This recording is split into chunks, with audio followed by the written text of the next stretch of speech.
Hello everyone, good morning.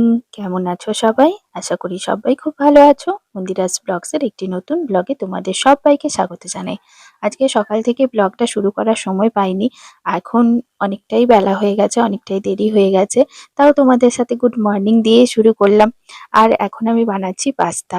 আজকে হচ্ছে বুধবার, আর আজকে আমার মেয়ের স্কুল কিন্তু হাফ ডে ছিল। তো এর জন্য ছুটি হয়ে গেছিল, মানে একটা কোনো কারণে হাফ ডে ছিল, সেজন্য ছুটি হয়ে গেছে আর বাড়িতেই আছে। আর ও আর আমি বাড়িতে থাকলে দুজন মিলে একসাথে পাস্তা বানিয়ে খেয়ে নিই কখনো কখনো। মানে আমার আর কি, ওকে বানিয়ে দিলে আমারও খাওয়া হয়ে যায়, নয়তো আমার খাওয়াটা হয় না। তোমাদেরকে প্রায়ই বলে থাকি যে আমার খাওয়া হয় না। আর আমার মেয়ে আবার এই যে ধরো পাস্তা বানাচ্ছি, আমি একদিন বাড়িতে এমনি জাস্ট মশলাগুলো দিয়ে বানিয়েছিলাম।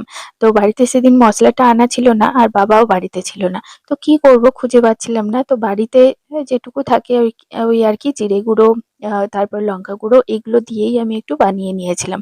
তো আমার মেয়ের সেটা খেতে খুবই ভালো লেগেছে।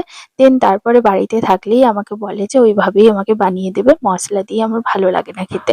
তো মানে আলাদা আলাদা করে তাই জন্য আবার বানালাম। আর আমার মশলাটা দিয়েই ভালো লাগে বেশি খেতে, তাই ডবল ডবল আমাকে খাটনিটা খাটতে হলো। যাই হোক, কি আর করব বলো, নিজের একটু পছন্দের খাবারটা তৈরি করে নিতেই হয়। সবার জন্য যখন তৈরি করতে পারি, নিজের জন্য কেন নয়, তাই না? আগে তো নিজেকে ভালোবাসতে হবে, তারপর তো আমি অন্য সবাইকে ভালোবাসতে পারবো। তাই ভাবলাম যে নিজের জন্য কিছু একটু বানিয়ে নিই।